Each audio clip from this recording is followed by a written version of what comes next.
दोस्तों, हमारे विंडोज़ या ऑपरेटिंग सिस्टम का करप्ट होना एक बहुत ही आम बात है।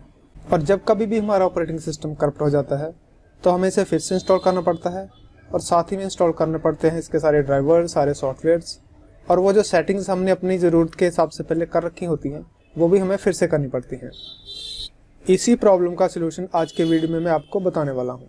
इसमें आपको करना सिर्फ इतना है कि एक सॉफ्टवेयर की मदद से आपको अपने ऑपरेटिंग सिस्टम का बैकअप लेना है और इसी सॉफ्टवेयर की मदद से विंडो करप्ट होने पर उस बैकअप को रिस्टोर करना है। रिस्टोर करने पर आपका ऑपरेटिंग सिस्टम बिल्कुल वैसा ही हो जाएगा जिस कंडीशन में आपने उसका बैकअप लिया था। दोस्तों, ऑपरेटिंग सिस्टम का बैकअप लेने के लिए इंटरनेट पर बहुत सारे सॉफ्टवेयर अवेलेबल हैं, लेकिन इनमें से जो मुझे सबसे बेस्ट लगा वो है आयोमी बैकअपर। तो चलिए सबसे पहले आयोमी बैकअपर को डाउनलोड करके इंस्टॉल करते हैं और फिर सीखते हैं कि इसको कैसे इस्तेमाल करना है। आयोमी बैकअपर को डाउनलोड करने के लिए आपने सबसे पहले गूगल में टाइप करना है आयोमी डाउनलोड, AOMEI, आयोमी डाउनलोड।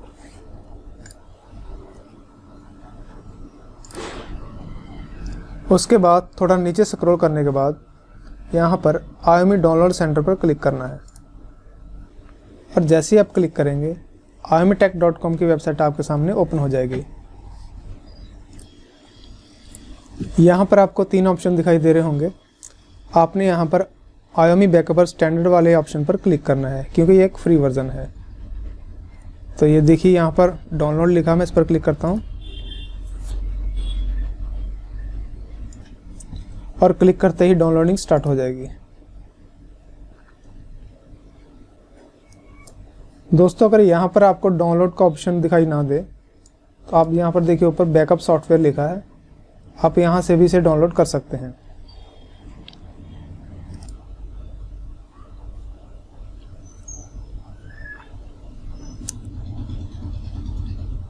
तो दोस्तों, हमारा सॉफ्टवेयर डाउनलोड हो चुका है।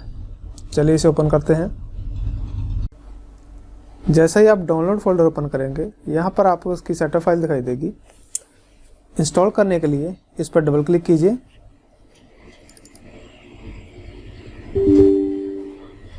जैसे ही आप डबल क्लिक करेंगे आपका ऑपरेटिंग सिस्टम इसको इंस्टॉल करने के लिए आपकी परमिशन मांगेगा, तो आपने यहाँ पर यस पे क्लिक करना है। उसके बाद आपने ओके पे क्लिक करना है।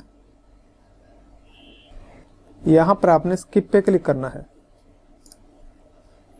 उसके बाद इंस्टॉल नाउ पे क्लिक करना है। दोस्तों, मैंने ये सॉफ्टवेयर अपने पीसी पे पहले से इंस्टॉल कर रखा है, इसलिए यहाँ पर ये वाला मैसेज दिखाई दे रहा है, तो मैं यहाँ पर नो पे क्लिक करूँगा।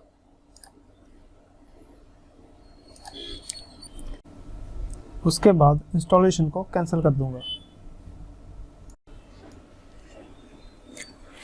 तो इंस्टॉल करने के बाद चलिए इसको ओपन करते हैं।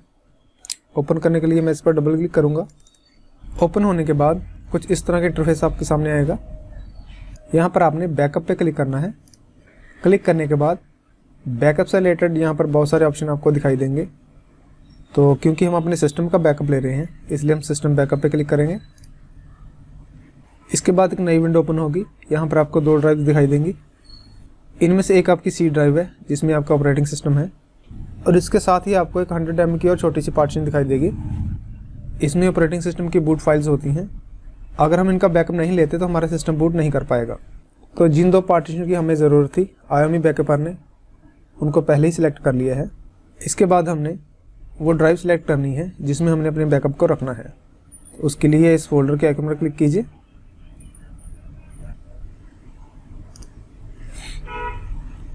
तो मैं अपने बैकअप को डी ड्राइव में सेव करना चाहता हूँ, तो मैं यहाँ से डी ड्राइव सेलेक्ट करूँगा। उसके बाद ओपन पे क्लिक करूँगा। तो देखिए यहाँ पर डी ड्राइव सेलेक्ट हो चुकी है। उसके बाद आपने स्टार्ट बैकअप पे क्लिक करना है। और ये देखिए दोस्तों, जैसे मैंने स्टार्ट बैकअप पे क्लिक किया आयोमी बैकअपर ने हमारे सिस्टम का बैकअप लेना शुरू कर दिया है। सिस्टम का बैकअप लेने के लिए ये सॉफ्टवेयर 10 से 15 मिनट का टाइम ले सकता है, इससे थोड़ा ज़्यादा भी ले सकता है। ये डिपेंड करता है कि आपने अपने सिस्टम में कौन कौन से और कितने बड़े या छोटे सॉफ्टवेयर इंस्टॉल किए हैं। तो दोस्तों वीडियो ज़्यादा लंबा ना हो जाए इसलिए मैं यहाँ पर वीडियो को पॉज कर रहा हूँ, और जब हमारा ये बैकअप लेने का प्रोसेस पूरा हो जाएगा तो वीडियो को वहीं से शुरू करेंगे।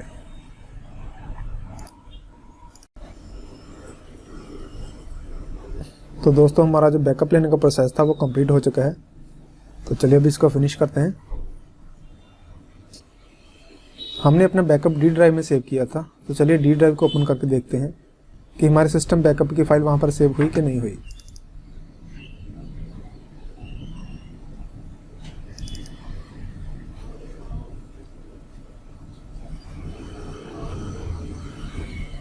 तो ये देखिए दोस्तों, सिस्टम बैकअप नाम की फ़ाइल सेव हो चुकी है।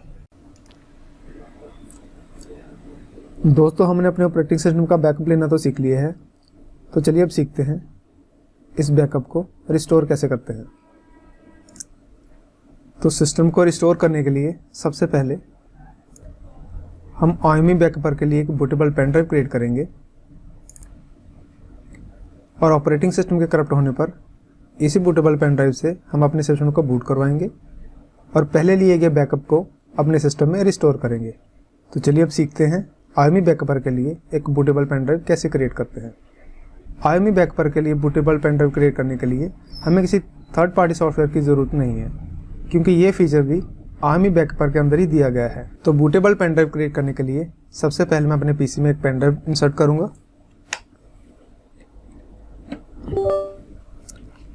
पेन ड्राइव इंसर्ट करने के बाद मैं IME बैकअपर को फिर से ओपन करूँगा। ओपन करने के बाद मैं टूल्स पर क्लिक करूँगा। टूल्स पर क्लिक करने के बाद एक नई विंडो ओपन होगी।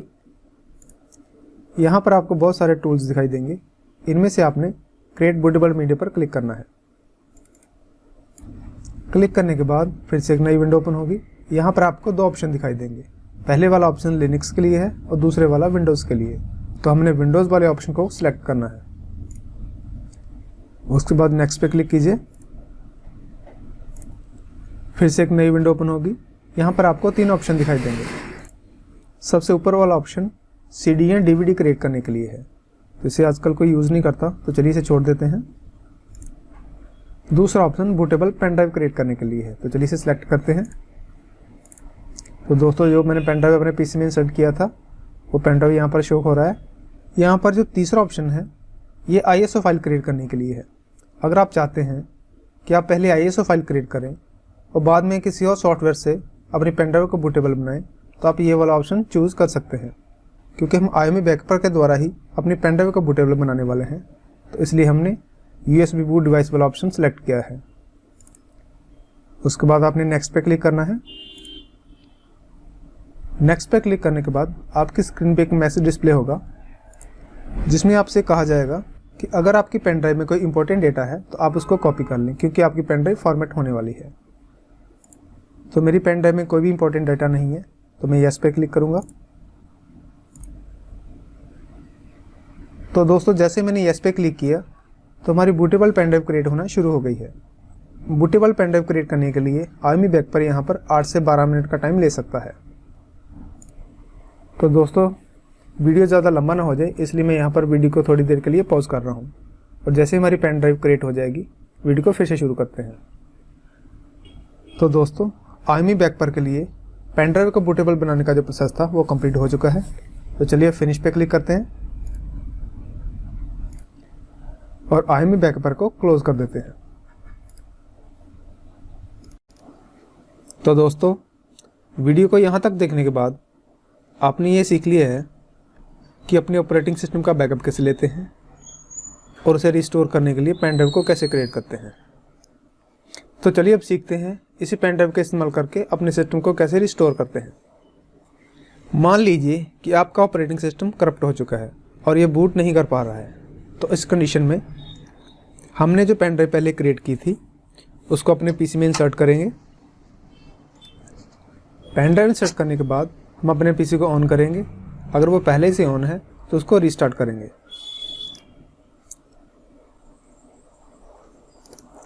कीबोर्ड की जिस भी की को प्रेस करने के बाद आपका सिस्टम बूट ऑप्शन में जाता है, उसको बार बार प्रेस करेंगे जब तक कि हमारे बूट ऑप्शन हमारी स्क्रीन पर दिखाई ना देने लगे।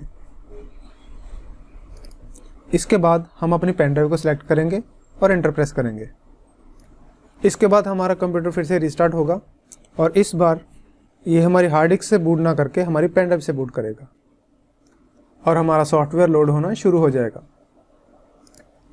दोस्तों, वीडियो का ये हिस्सा मैं मोबाइल से शूट कर रहा हूँ, तो हो सकता है आपको इतना क्लियर दिखाई ना दे, लेकिन अपनी तरफ से अपनी कंप्यूटर स्क्रीन को ज़्यादा से ज़्यादा क्लियर दिखाने के लिए पूरी कोशिश करूँगा।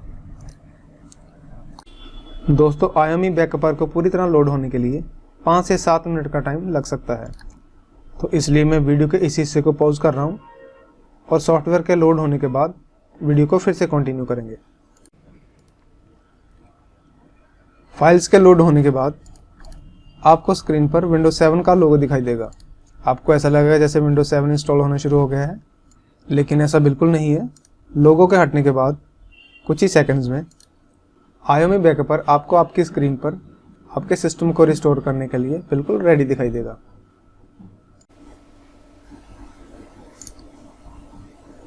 रेडी होने के बाद कुछ इस तरह का इंटरफेस आपको दिखाई देगा।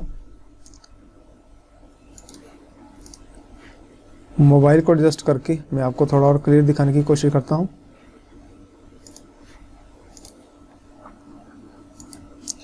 तो दोस्तों, बैकअप को रिस्टोर करने के लिए हम रिस्टोर वाले ऑप्शन पर क्लिक करेंगे।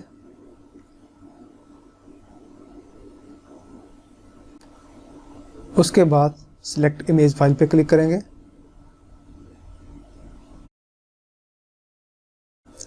दोस्तों, आपको याद होगा कि हमने अपनी सिस्टम बैकअप फाइल को डी ड्राइव में सेव किया था, तो हम डी ड्राइव को ओपन करेंगे। डी ड्राइव को ओपन करने के बाद हम सिस्टम बैकअप फोल्डर को ओपन करेंगे।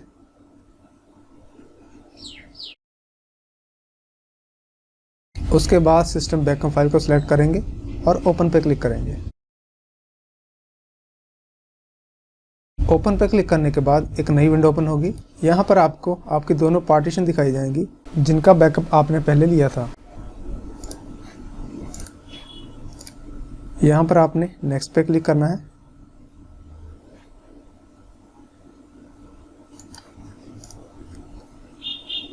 क्लिक करने के बाद फिर से एक नई विंडो ओपन होगी।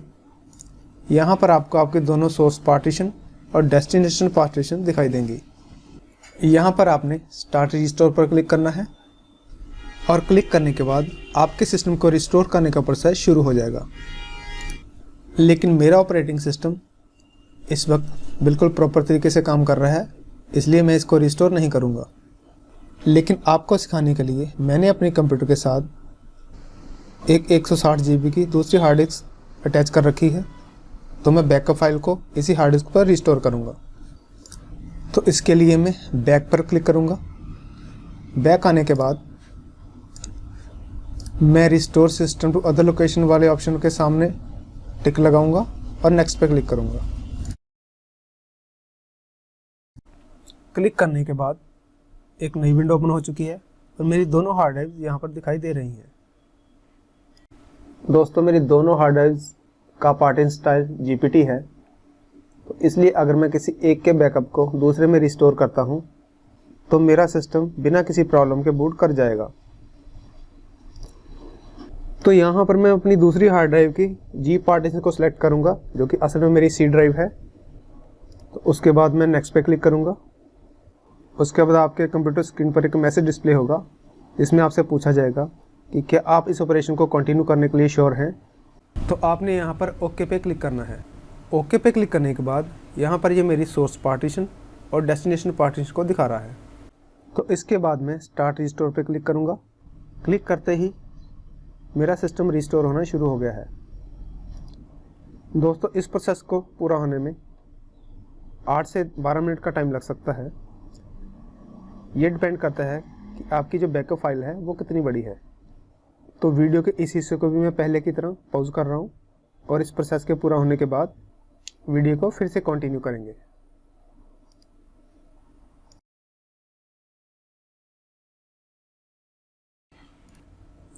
दोस्तों, हमारा ऑपरेटिंग सिस्टम को रिस्टोर करने का प्रोसेस पूरा हो चुका है।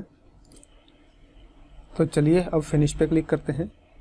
इसके बाद मैं IME बैकअपर को क्लोज़ करूँगा और क्लोज़ करते ही मेरा कंप्यूटर अपने आप रीस्टार्ट हो जाएगा।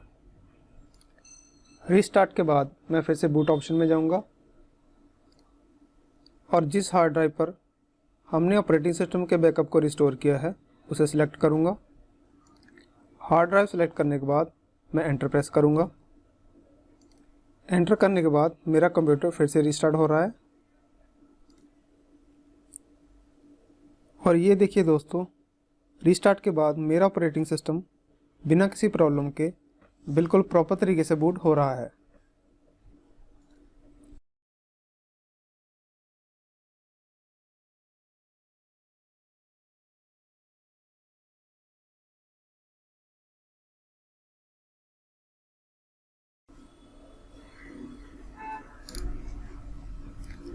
आप देख सकते हैं कि मेरा ऑपरेटिंग सिस्टम लोड हो चुका है और ये बिना किसी प्रॉब्लम के बिल्कुल प्रॉपर तरीके से काम भी कर रहा है। दोस्तों, इसी तरह आप भी अपने ऑपरेटिंग सिस्टम का बैकअप ले सकते हैं और करप्ट होने के बाद इस बैकअप को रिस्टोर करके बार बार ऑपरेटिंग सिस्टम को इंस्टॉल करने की प्रॉब्लम से छुटकारा पा सकते हैं। अगर आपको अपने ऑपरेटिंग सिस्टम का बैकअप लेने या उसे रिस्टोर करने में कोई प्रॉब्लम हो तो कमेंट बॉक्स में कमेंट करें, मैं रिप्लाई ज़रूर करूँगा। अगर वीडियो में दी गई जानकारी आपको अच्छी लगी है तो वीडियो को लाइक करें और चैनल को सब्सक्राइब करें।